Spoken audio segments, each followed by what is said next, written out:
귀한 찬양 감사합니다. 주 예수만 나의 힘되고 내 만족함 됩니다. 주님을 통해 우리가 새 힘을 얻으시고 참된 기쁨을 얻으시는 우리 성도님들 되시기를 원합니다. 요즘 그 소통과 화법을 주제로 하는 책들이 많이 등장했다고 합니다. 우리가 사는 시대에 소통이 많이 어려움이 있다라는 것을 이렇게 반증하는 것이 아닌가 생각합니다. 텍스트로는 활발하게 소통을 하지만 직접 만나서 소통하는 것에는 그 어려움을 느끼는 분들이 많이 있다고 합니다. 그래서 요즘 콜포비아라는 말이 생겨났습니다. 콜포비아에서 포비아라는 뜻은 공포감 이런 뜻인데요. 전화가 오는 것에 대해서 공포감을 느끼고 또는 불편해하고 이런 것을 느끼는 분들이 많다는 것입니다. 전화가 오는 것이 불편하고 오히려 문자나 카톡, 이메일 이렇게 간접적인 소통이 더 편한 분들이 많아졌습니다. 우리가 아이가 들었는지 안 들었는지를 판단하는 그런 방법 중에 하나가 전화가 편한가 문자가 편한가 이걸 생각해 보면 됩니다. 우리는 아직 전화보다 문자가 편하다 이렇게 생각하시면은 젊은 세대입니다. 그런데 문자나 카톡보다는 전화로 다 이렇게 해결하는 게 편하다 그러면 죄송하지만 이제 젊은 세대는 지났습니다. 저도 문자나 카톡보다는 전화로 이렇게 하는 것을 저도 이렇게 좋아하는데 요즘 젊은 사람들은 전화를 오히려 불편해하고 문자나 카톡 또 모바일 메신저 이런 간접적인 소통의 도구들을 더 선호한다고 합니다.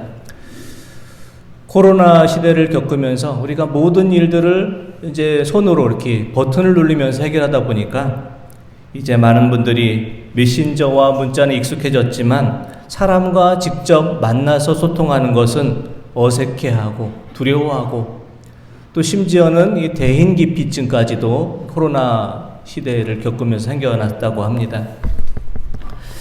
지금 우리는 직접 만나는 소통보다는 간접적으로 이렇게 소통하는 것을 더 선호하는 그런 콜포비아의 시대를 살아가고 있습니다. 코로나 시대를 보내면서 젊은 세대들은 직접 교회에 와서 예배드리는 것보다는 집에서 온라인으로 예배드리는 것이 더 익숙해져 있습니다.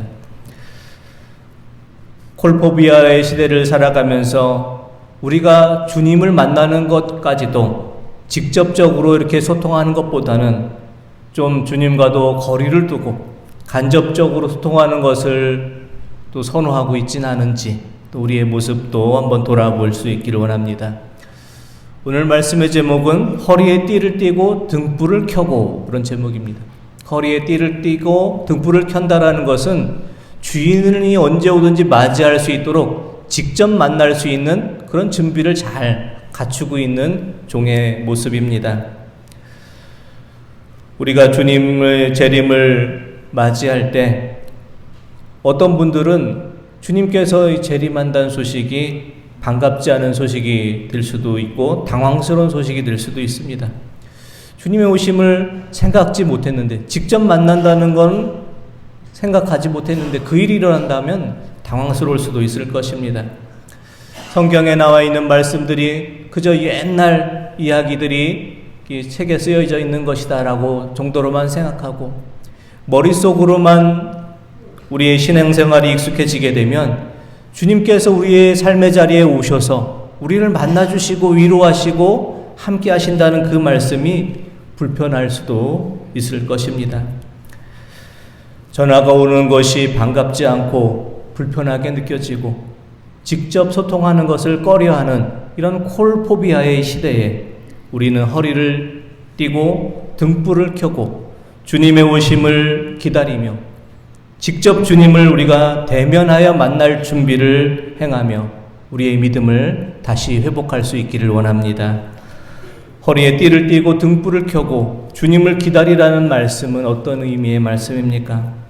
우리가 살아가면서 세상살이에 우리의 온 마음을 다 빼앗기지 않고 우리가 주님의 오심을 기다려야 한다는 말씀입니다. 주님께서 우리를 부르실 때 언제든지 응답할 준비를 하고 살아가라는 말씀입니다. 우리가 허리에 띠를 띠고 등불을 켜고 주님을 기다리기 위해서 우리는 어떤 모습으로 주님을 기다려야 하겠습니까? 첫째, 우리는 하나님께 부유한 자로 살아가며 주님을 기다려야 할 것입니다. 누가복음 12장 20절에서 21절 말씀 보겠습니다. 하나님은 이르시되 어리석은 자여 오늘 밤에 내 영혼을 도로 찾으리니 그러면 네 준비한 것이 누구의 것이 되겠느냐 하셨으니 자기를 위하여 재물을 쌓아두고 하나님께 대하여 부유하지 못한 자가 이와 같으니라. 아멘. 어리석은 부자는 자신을 위해서 많은 것을 쌓아놓았지만 하나님을 위해서는 준비하지 못했기 때문에 하나님께 대해서 부유하지 못한 어리석은 자다, 이런 책망을 받습니다.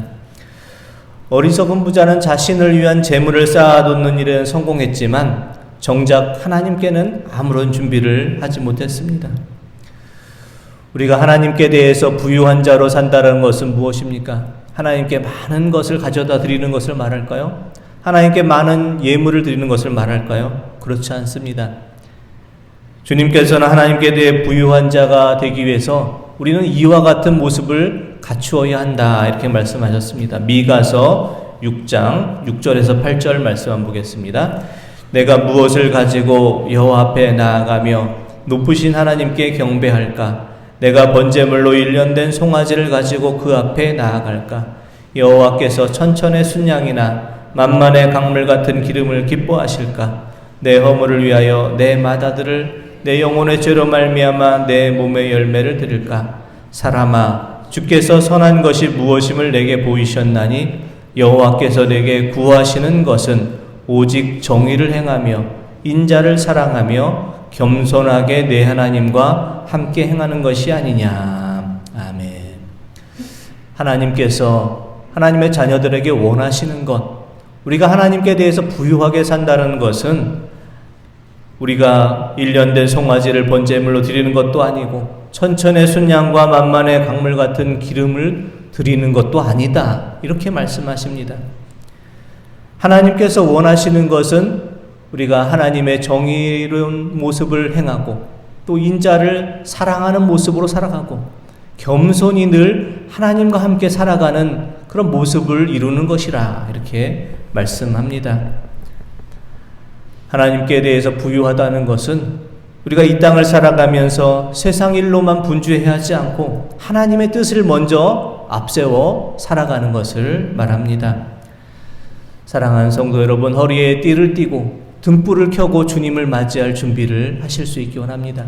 하나님께 대하여 부유한 자가 되셔서 이 땅을 살아갈 때 하나님의 정의를 행하고 또 인자를 사랑하며 겸손히 하나님과 함께 거하는 삶을 사셔서 하나님께 대해서 부유한 성도님들 되시기를 원합니다. 둘째, 우리가 허리에 띠를 띠고 등불을 켜고 주님을 맞이할 준비를 한다는 것은 하나님께 우선순위를 두고 살아가는 것을 의미합니다. 누가복음 12장 29절에서 31절 말씀 보겠습니다. 너희는 무엇을 먹을까 무엇을 마실까 하여 구하지 말며 근심하지도 말라. 이 모든 것은 세상 사람들이 구하는 것이라.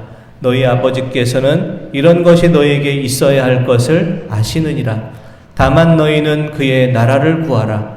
그리하면 이런 것들을 너희에게 더하시리라. 아멘. 하나님께 우리의 우선순위를 두라는 것은 미래에 대한 염려로 인해서 염려와 두려워하지 말고 무엇을 먹을까 마실까 입을까 염려하는 대신에 하나님께 모든 것에 우선순위를 두라는 말씀입니다. 우리가 사는 시대는 인공지능이 많이 발달한 시대입니다.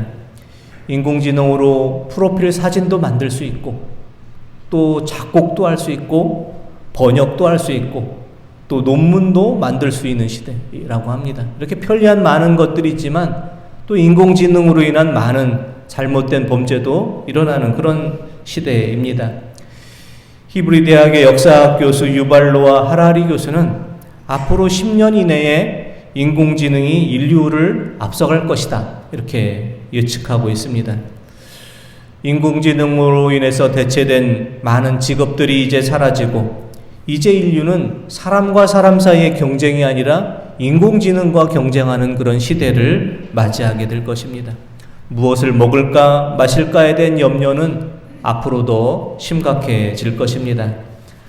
하지만 우리가 무엇을 먹을까 마실까에 대한 염려만으로 우리의 온 인생을 허비해 버린다면 그것은 어리석은 인생입니다. 무엇을 먹을까 마실까에 대한 염려는 세상에 속한 사람들도 구하는 것이며, 하나님께서는 우리에게 있어야 할 것이 무엇인지를 잘 알고 계십니다. 우리는 먼저 하나님의 나라를 위해서 살아가야 합니다. 하나님께 우선순위를 두고 살아가야 합니다. 우리가 하나님께 우선순위를 두고 살아갈 때 하나님께서는 우리에게 있어야 할 모든 것을 넉넉함으로 채워주실 것이기 때문입니다. 그것을 우리가 믿고 살아가는 것이 우리의 믿음입니다. 먼저 하나님의 뜻을 이루고 먼저 하나님의 의를 이루고 살아갈 때 하나님께서 우리의 인생을 가장 선한 것으로 이끌어 주실 것을 믿고 우리의 인생을 맡겨드리는 것이 우리의 믿음입니다. 오늘 우리의 삶의 우선순위는 지금 어디에 있습니까? 우리의 관심은 어디에 있습니까? 우리의 신경은 무엇을 향하여 있습니까? 사랑하는 성도 여러분, 우리가 허리에 띠를 띠고 등불을 준비하며 주님을 맞이할 준비를 하며 하나님께 우리의 삶의 우선순위를 두리며 살기를 원합니다. 먼저 하나님께 우리의 모든 삶의 우선순위를 드리며 살아갈 때 하나님께서 우리의 모든 삶을 책임지시고 이끌어 주실 것입니다. 허리에 띠를 띠고 등불을 켜고 주님을 만날 준비를 잘 갖추고 삶의 모든 우선순위를 하나님 앞에 두며 먼저 하나님의 나라와 의를 구하는 삶으로 살아가시는 우리 모든 성도님들 되시기를 원합니다. 셋째, 우리가 허리에 띠를 띠고 등불을 켜고 주님을 맞이할 준비를 하기 위해서 늘 깨어있는 믿음으로 살아가야 합니다. 누가복음 12장 35절에서 36절의 말씀을 한번 보겠습니다. 허리에 띠를 띠고 등불을 켜고 서 있으라. 너희는 마치 그 주인이 혼인 집에서 돌아와 문을 두드리면 곧 열어주려고 기다리는 사람과 같이 되라. 아멘. 유대인들의 겉옷은 길고 통이 넓은 것으로 되어 있습니다. 그래서 일을 하기에 아주 불편합니다. 그래서 활동적인 일을 하기 위해서 먼저 준비하는 것은 겉옷에 허리띠를 동여매는 것입니다. 35절의 말씀에 나오는 띠를 매다, 허리띠를 매다라고 번역된 헬라어 페리존님이라는 이 단어의 뜻은 완료 수도형입니다. 이미 띠가 허리에 매어 있는 상태를 말합니다. 주인이 오기 전에 이미 허리에 띠를 다 띠고 주인을 맞이할 준비를 완전히 다 갖춘 상태를 말합니다. 충성된 종은 주인이 오기 전에 이미 주인을 맞이할 모든 준비를 완벽하게 갖추고 주님을 기다리고 있습니다. 우리가 주님을 기다리며 살아간다는 것은 어떤 뜻일까요? 미국의 작가이며 목사인 프레드릭 비크너 목사님은 우리가 주님을 기다린다는 의미를 이와 같이 설명하고 있습니다. 제가 한번 그 책에 나오는 글을 좀 읽어보도록 하겠습니다. 그러므로 그리스도가 온전하게 임하기를 기다리는 것은 수동적인 일, 경건하게 기도하면서 교회에서나 하는 일을 의미하지 않습니다. 오히려 이와 반대로 우리가 아는 방법대로 최대한 그리스도 대신 행하는 것을 의미합니다. 그리스도를 기다리는 것은 우리가 그리스도가 되어 주어야 할 사람들에게 최선을 다해 그리스도가 되고 우리가 가진 그리스도의 치유와 소망의 최대치를 그들에게 전해주는 것을 말합니다. 우리가 그리스도를 기다린다라는 것은 아무것도 하지 않고 그저 주님을 기다리는 수동적인 모습이 아닙니다. 수동적으로 주님을 기다리는 그런 기다림이 아닙니다. 우리가 주님을 기다린다는 것은 세상에 아무 일도 하지 않고 교회에서 기도하고 찬송하며 흰 옷을 입고 주님을 기다린다는 것을 말하지 않습니다. 우리가 잘 아시는 것처럼 1992년 이장님 목사의 그 다미선교회, 우리 잘 아시는 TV에서 볼 때 그들이 어떻게 주님을 기다렸습니까? 학생들은 학교를 버리고, 주부는 가정을 버리고, 직장에는 회사를 버리고 기도원에 모여서 기도하고 찬송하며 흰 옷을 입고 주님의 오시기를 기다렸습니다. 주님을 기다린다는 것에 대해서 잘못 이해한 그런 모습입니다. 잘못된 기다림의 모습입니다. 우리가 주님을 기다린다는 것은 우리가 세상에 나아가 주님의 손과 발이 되는 것을 말합니다. 우리가 아는 방법대로 최대한 주님을 대신해서 세상에서 주님의 일을 행하는 것을 말합니다. 주님을 오심을 기다린다는 것은 우리가 누군가에게 주님의 모습이 되어서 그에게 다가가는 것을 의미합니다. 세상에 나아가 주님의 모습이 되어서 사랑을 전하고 베풀고 헌신하며 살아가는 것, 우리가 세상 속에서 작은 예수가 되어서 살아가는 것을 말합니다. 찰스 쉘돈의 소설 예수라면 어떻게 할 것인가 라는 그 책의 내용들처럼 우리가 삶의 순간순간마다 예수님이라면 과연 어떻게 하실까? 이것을 생각하며 우리가 예수님의 마음으로 주님의 일을 행하는 것이 바로 주님을 기다리는 올바른 모습입니다. 주님께서 언제 오실까요? 우리는 주님께서 언제 오실지 그날을 알지 못합니다. 하지만 중요한 것은 주님께서 언제 오시든지 그것과 상관없이 허리에 띠를 띠고 등불을 켜고 주님의 오심을 기다리며 준비하는 것입니다. 우리가 언제 어디에 있든지 작은 예수가 되어서 주님의 오심에 맞이할 준비를 갖추고 살아가는 것입니다. 허리에 띠를 띠고 등불을 켜고 주님의 오심을 기다릴 수 있기 원합니다. 하나님께 대해서 부유한 자가 되셔서 하나님의 정의를 행하고 사랑하고 겸손히 하나님과 살아가실 수 있기 원합니다. 하나님께 우리의 삶의 우선순위를 두고 살아갈 수 있기 원합니다. 무엇을 먹을까 마실까로 염려하는 대신에 우리의 삶의 모든 것을 하나님께 맡겨드릴 때 하나님께서 우리의 인생을 책임지시고 인도하심을 믿고 맡겨드리는 인생으로 살아갈 수 있기를 원합니다. 허리에 띠를 띠고 등불을 켜고 주님을 맞이하기 위해서, 주님을 기다리기 위해서 우리가 세상에 나아가 주님의 손과 발이 되어주시기 바랍니다. 주님의 사랑을 전하고 베풀고 헌신하는 작은 예수가 되어서 살아가실 수 있기를 원합니다. 허리에 띠를 띠고 등불을 켜고 언제 주님께서 우리에게 오시든지 깨어있는 믿음과 깨어있는 삶으로 주님의 오심을 맞이하고 준비하고 기다리시는 우리 모든 성도님들 다 되시기를 원합니다. 기도드리겠습니다. 하나님 아버지,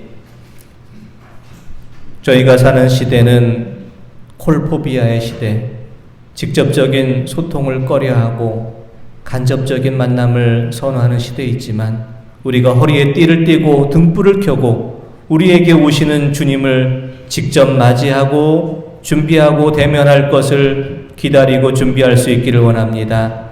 먼저 하나님께 대해서 부유한 자로 살게 하셔서 하나님의 정의를 행하며 인자를 사랑하며 겸손히 하나님과 늘 살게 하여 주시옵소서. 우리의 삶의 우선순위를 하나님께 두며 살게 하여 주셔서 이 땅을 살아갈 때 무엇을 먹을까 마실까 입을까로 염려하지 않고 우리의 인생의 모든 것을 주님에 맡겨드리며 주님께서 우리의 모든 인생을 책임지시고 이끌어 가심을 믿고 살게 하여 주옵시고 우리가 주님을 기다리는 그 마음으로 주님의 손과 발이 되어 살게 하여 주시옵시고 사랑하며 되풀고 헌신하며 작은 예수님의 모습으로 이 땅에서 살아가게 하여 주시옵소서. 예수 그리스도의 이름으로 기도드립니다. 아멘. 찬송.